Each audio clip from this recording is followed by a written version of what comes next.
مجھے سمجھ آ گئی کہ جب انسان پورا ٹوٹ جاتا ہے اور جب کوئی چاروں جانب اس کا مددگار نہیں ہوتا تو رب تو ہوتا ہے نا، اللہ تو اس کا مددگار ہوتا ہے نا، وہ تو پھر اپنے اس بندے کی مدد کرتا ہے نا، پھر وہ تو توانائی دیتا ہے نا، وہ تنہا نہیں چھوڑتا، وہ تو آنسوؤں والوں کے آنسوؤں پہ بڑا کرم فرماتا ہے۔ زخم پہ زخم کھا کے جی، خونے جگر کے گھونٹ پی، اے سجنا آہ نہ کر لبوں کو سی، یہ عشق ہے کوئی دل لگی نہیں۔ حضور فرمانے لگے جو حق پہ ہونے کے باوجود صلح کی خاطر جھگڑا چھوڑ دے، فرمایا میں وعدہ کرتا ہوں رب اسے جنت عطا فرمائے گا۔ چھوڑ دیں بحث کچھ دیر کے لیے بحث چھوڑ دیں، رشتے بچا لیں بحثیں چھوڑ دیں، یار بچا لیں بحثیں چھوڑ دیں، تعلقات بچا لیں بحث۔ میرے نبی کریم صلی اللہ علیہ وسلم نے فرمایا جس نے 40 دن تک اللہ کی رضا کے لیے 5 وقت کی اذان پڑھی، 40 دن صرف، فرمایا اللہ اس کے پچھلے سارے گناہ معاف فرما دے گا۔ اور فرمایا قیامت کے دن سب سے لمبی گردنیں مؤذنوں کی ہوں گی، اذان دینے والوں کی گردنیں اور قد لمبے ہوں گے۔ یا رسول اللہ پھر؟ فرمایا وہ لائن بنا کے جنت میں جائیں گے، فرمایا جب مؤذن جنت میں جا رہے ہوں گے تو سب سے آگے آگے میرا بلال ہوگا، سب سے آگے آگے مؤذنوں کا قائد اور لیڈر میرا بلال ہوگا، حضرت بلال حبشی رضی اللہ تعالیٰ عنہ۔ اب آزان کوئی کہنے لگا یہ کریں، کوئی کہنے لگا وہ کریں، اب حضرت عمر خواب دیکھتے ہیں کوئی اذان پڑھ رہا، عبداللہ ابن زید خواب دیکھتے ہیں کوئی اذان پڑھ رہا۔ اب جب یہ آئے آ کے سویرے حضور کو خوابیں سنائی، حضور اس طرح سے اذان پڑھی ہے، فرمایا جس طرح کی تمہاری خواب ہے نا اسی طرح میرے اللہ کی رضا بھی ہے۔ حضور اذان پڑھے گا کون؟ فرمایا بلال پڑھے گا۔ حضرت بلال کی آواز میں لکنت تھی، اشہد نہیں کہتے تھے، اشہد کہتے تھے، لکنت تھی۔ حضور نے فرمایا بلال کا اشہد بھی اللہ اشہد بنا کے قبول فرماتا ہے۔ لوگوں نے کہا حضور بلال اذان پڑھے گا؟ حضور نے فرمایا انشاءاللہ یہی پڑھے گا۔ اب اصحاب صوفہ میں پڑھتے بھی تھے، باقاعدہ علم بھی حاصل کرتے تھے، نبی پاک کے پاس تعلیم حاصل کرتے تھے، حضرت بلال حبشی۔ اب حضور نے فرمایا بلال یہ اذان کے لفظ ہیں تو اذان پڑھا کرے گا۔ جناب بلال حبشی کو اذان سکھا دی اور رسول پاک صلی اللہ تعالی وسلم نے فرمایا چڑھ جا مسجد نبوی کے ساتھ مینارے پہ، چڑھ جا ایک کونے پہ اور چڑھ کے اذان پڑھ۔ اب حضرت بلال حبشی رضی اللہ تعالیٰ عنہ نے سب سے پہلی اذان تاریخ میں پڑھی، سب سے پہلی اذان 2 مرتبہ۔ حضرت بلال اذان نہیں پڑھ سکے جب تک رسول پاک موجود ہے، 2 مرتبہ۔ ایک مرتبہ تو مدینہ منورہ میں کسی وجہ سے حضرت بلال اذان نہ دے سکے، ایک مرتبہ تبوک سے واپسی پہ سو گئے۔ حضور نے فرمایا بلال تیری ڈیوٹی ہمیں جگانے کی، حضرت بلال خود بھی سو گئے۔ سویرے جب اچھی طرح سے سورج چمکا تو رسول پاک کی آنکھ کھلی، حضرت بلال کو حضور نے آواز دی، جناب بلال چونک کے اٹھے، فرمایا تجھے کہا تھا جگانا ہے؟ یا رسول اللہ ساری رات جاگتا رہا، جب جاگنے کا ٹائم آیا تو سو گیا۔ میں نے کہا میں ذرا کمر سیدھی کر لوں، حضور بس لیٹا ہی ہوں تو آنکھ لگ گئی، ٹیک لگائی ہے بس میں نے، پتھر کے ساتھ آنکھ لگ گئی۔ حضور نے فرمایا چلو پڑھو اذان۔ حضرت بلال نے اذان پڑھی اور سورج چمکتے میں رسول پاک نے نماز ادا فرمائی۔ عزیز دوستو حضرت بلال حبشی نے ہمیشہ اذان پڑھی، ہمیشہ۔ عارف رومی رحمت اللہ تعالیٰ نے لکھا ہے کہ وہ جس چیز سے بندے کو محبت ہوتی ہے نا اس کا نام خواب میں بھی لے لیا جائے تو بندہ چونک جاتا ہے۔ عارف رومی رحمت اللہ علیہ فرماتے ہیں ایک شخص بیمار ہو گیا تھا، کومے میں چلا گیا تھا، وہ کئی لوگوں نے کوششیں کی پر وہ شفا نہیں ہوتی تھی۔ باپ اس کا بہت بڑا آدمی تھا، مالدار تھا، تو اس نے ایک بڑے طبیب کو بلایا، اس نے کہا اس کا پتہ تو کرو معاملہ کیا، کیسے ٹھیک ہو سکتا ہے؟ تو وہ طبیب کہنے لگا کہ یہ نہ کسی سے محبت کرتا ہے، جس سے محبت کرتا ہے اس سے بچھڑ گیا ہے اور اس غم میں اس کیفیت میں چلا گیا، دوائیاں شوائیاں اثر نہیں کریں گی۔ تو وہ کہنے لگا ہمیں تو پتہ بھی کوئی نہیں کس سے اس کا پیار ہے، کس دوست کی کس محبوب کی جدائی میں یہ پریشان ہے، تو کیسے پتہ کریں؟ تو وہ طبیب سیانا تھا، اس نے کہا یہ کون کون سے ملکوں میں جا چکا ہے؟ اس نے ملکوں کے نام لیے تو اس طبیب نے نا اس کے کان میں ان سارے ملکوں کا ذکر کیا۔ جب وہ والا ملک آیا نا تو ہلکا سا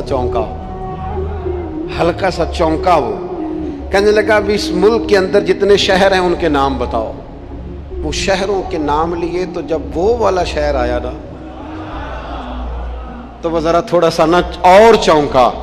کچھ اس نے اب ہاتھ پیر بھی ہلانے شروع کیے. کہنے لگا اب اس شہر کے اندر جتنے محلے ہیں نا ان محلوں کے نام لو. اب وہ جو ایک ایک کر کے محلے کے نام لینے لگے تو جب وہ والا محلہ آیا نا شہر بغداد دی کی ہے نشانی. اچیاں لمیاں چیراں شہر بغداد دے ٹکڑے منگساں تے کرساں میراں میراں. عارف رومی کہتے ہیں وہ جب اس محلے کا نام آیا نا تو وہ پورا چونک گیا. تھوڑے سے لوگ ہوتے تھے, تھوڑی سی آبادی ہوتی تھی. اس نے اس کے باپ سے کہا کوئی طریقہ اختیار کر, اس محلے میں بسنے والے جتنے لوگ ہیں نا ان لوگوں کی فہرست منگا. اس ملک سے اس محلے سے ان لوگوں کی فہرست آئی. جب ایک ایک نام بولے جانے لگے اور جب نام آیا نا محبوب کا, نہ علماں وچ پھسا سانو تو یار دی گل سنا. اور جب نام آیا نا اس محبوب کا تو پہلے اس کے ہاتھ کانپے, پھر اس کی نظر پھڑکی, پھر اس کی آنکھوں میں آنسو آئے اور پھر اس نے آنکھیں کھول کے ہاتھ تھاما اپنے باپ کا اور رو کے کہنے لگا بابو آیا ہے, وہ یہاں ہے, ملاقات ہو جائے گی. اسے سمجھ آ گئی اس کی شفا کہاں ہے. اور کسی نے کہا تھا رات پوے تے بے دردانو نیند پیاری آوے. رات پوے تے بے دردانو نیند پیاری آوے تے درد مندانو یاد سجن دی ستیاں وی آن جگاوے. قرآن مجید ارشاد فرماتا ہے آگے کہ وَاسْتَعِینُوا بِالصَّبْرِ وَالصَّلَاةِ, صبر اور نماز سے مدد مانگو. صبر کا لغوی معنی ہوتا ہے اپنے آپ کو روک لینا. مشکلات آئیں, مصیبتیں آئیں, آزمائشیں آئیں یا نفس کوئی خواہشات کرے تو اپنے آپ کو روکنا, یہ صبر ہے. صبر سارے کا سارا اندر کا معاملہ ہے. جو اپنے آپ کو روکنے پہ قادر ہو گیا وہ صابر ہے. اپنے آپ کو روک لے. سب سے زیادہ ہمیں نقصان ہماری اپنی خواہشات دیتی ہیں, ہمارا اپنے اوپر ہی قابو نہیں. صبر یہ ہے کہ انسان اپنے اوپر کنٹرول کرے, اپنے آپ کو روکے. اسی لیے نبی پاک صلی اللہ علیہ وسلم نے صحابہ سے پوچھا تھا نا پہلوان کون ہے, تو یا رسول اللہ جو میدان میں اترے اور اپنے دشمن کو بچھاڑ دے. تو حضور نے فرمایا نہیں, جو غصے کے وقت اپنے آپ کو قابو کر لے وہ پہلوان ہے, جو تحمل کا مظاہرہ کر جائے وہ پہلوان ہے. صبر کا معنی ہوتا ہے اپنے آپ کو پہ کنٹرول رکھنا. آپ کو کنٹرول حاصل ہو اپنی خواہشات پر بھی, اپنے جذبات پر بھی, اپنے معاملات پر بھی, آپ اس کو کنٹرول کر سکیں. یہی تصوف ہے, یہی طریقت ہے, یہی صوفیاء سبق دیتے ہیں. تو فرمایا وَاسْتَعِینُوا بِالصَّبْرِ وَالصَّلَاةِ, صبر اور نماز سے مدد چاہو. ایک صبر کرو, دوسرا بندگی کرو.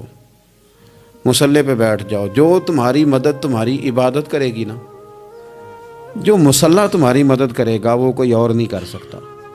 مصلی پہ بیٹھو, نماز سے مدد چاہو. نبی پاک صلی اللہ علیہ وسلم کا طریقہ کیا ہے کہ اگر آندھی آئی ہے تو حضور نے نماز کی نیت باندھ لی, بارش نہیں ہوتی تو نماز کی نیت باندھ لی, اگر سورج چاند گرہن ہو گیا تو حضور نے نماز کی نیت باندھ لی. حتیٰ کہ کافر ساری رات صفیں سیدھی کراتے رہتے تھے اور رسول پاک ساری رات مصلی بچھا کے نفل ادا فرماتے رہتے تھے.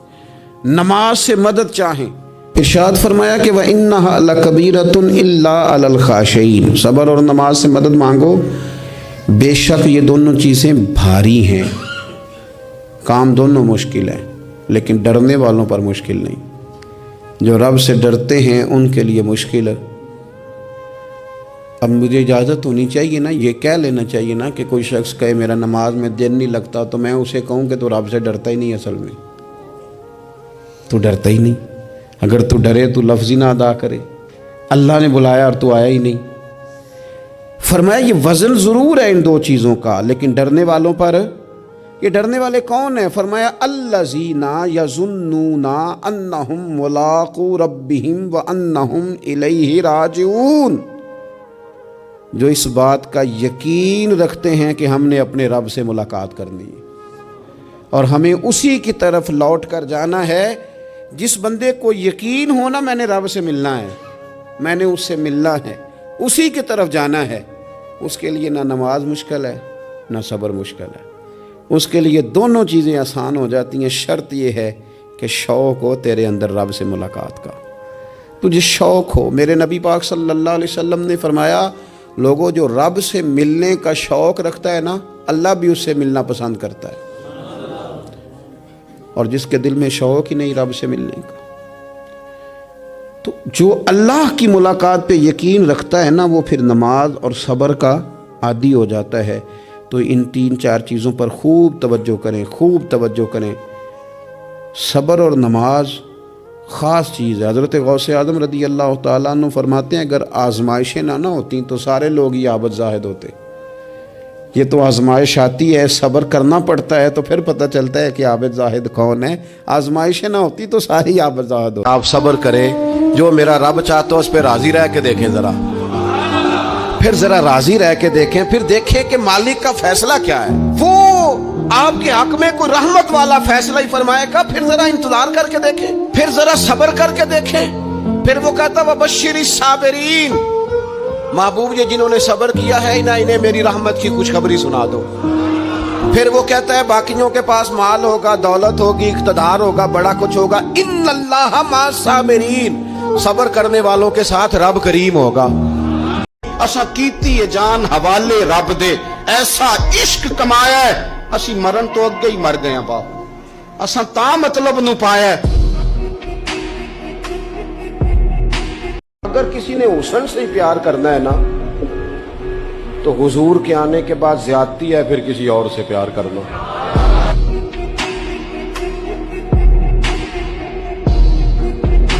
پتہ ہے بندہ نیک کون ہوتا ہے؟ جس کی تنہائی نیک ہوتی ہے، جو اکیلے میں نیک ہوتا ہے، تنہائی جس کی پاک صاف ہوتی ہے، اصل میں وہ بندہ نیک ہوتا ہے۔ ہمارے ہاں نا بالخصوص نوجوان نسل سے کہوں گا، تمہارے پاس سہولت آئی ہے موبائل کی، تمہارے پاس سہولت آئی ہے انٹرنیٹ کی، لیکن دیکھنا اس کی وجہ سے کہیں تمہاری تنہائی ناپاک نہ ہو جائے۔ دیکھنا اس کی وجہ سے کہیں تمہارا وہ اکیلے میں جو تمہارا رب رسول سے رشتہ جڑنا چاہیے تھا، سجدے کا نور ہونا چاہیے تھا، اچھی منصوبہ بندی کرنی چاہیے تھی، وہ میلا کچیلا نہ ہو جائے۔ تنہائی جس بندے کی پاک ہوتی ہے وہ نیک ہوتا ہے۔ محفل میں تو ساری اچھی اچھی باتیں کرتے ہیں، محفل میں تو سارے لوگ ہی نیک ہوتے ہیں۔ یہ صحیح بخاری میں حدیث ہے، نبی اکرم صلی اللہ تعالیٰ علیہ وسلم نے فرمایا میں اپنی امت کے کچھ ایسے لوگوں کو جانتا ہوں جو قیامت کے دن تہامہ پہاڑ کے برابر نیکیاں لے کے آئیں گے۔ تہامہ پہاڑ تھا ایک بڑا سفید رنگ کا، اس پہاڑ کے برابر وہ نیکیاں لے کے آئیں گے، لیکن فرمایا اللہ تعالیٰ ان کی نیکیوں کو ہوا میں اڑا دے گا۔ حضرت ثوبان رضی اللہ تعالیٰ عنہ نے عرض کی یا رسول اللہ صلی اللہ تعالیٰ علیہ وسلم ہمیں یہ معاملہ کھول کر بیان کر دیں۔ حضور علیہ الصلوۃ والسلام فرمانے لگے وہ راتوں کو عبادت بھی کرتے ہیں، اللہ کی بارگاہ میں بھی حاضر ہوتے ہیں، لیکن فرمایا ان لوگوں کا مسئلہ یہ ہے، ان کا نقصان یہ ہے، گھاٹا اور خسارہ یہ ہے کہ جب وہ اکیلے ہوتے ہیں تو رب کی حرمتوں کو پامال کرتے ہیں، دین کی حدوں کو توڑتے ہیں، تنہائیوں میں رب کی نافرمانی کرتے ہیں۔ نتیجہ کیا نکلتا ہے کہ وہ جو لوگوں کے بیچ نیکیاں کی ہوتی ہیں، نمازیں پڑھی ہوتی ہیں، عبادتیں کی ہوتی ہیں، صدقات کی ہوتے ہیں، وہ بھی ضائع ہو جاتے ہیں۔ اگر یہ لوگ اپنی تنہائی پاک کر لیں تو ان کی باقی ساری عبادتیں بھی محفوظ ہو جائیں گی۔ اپنی تنہائی پر توجہ دیں، اپنی بالخصوص نوجوانوں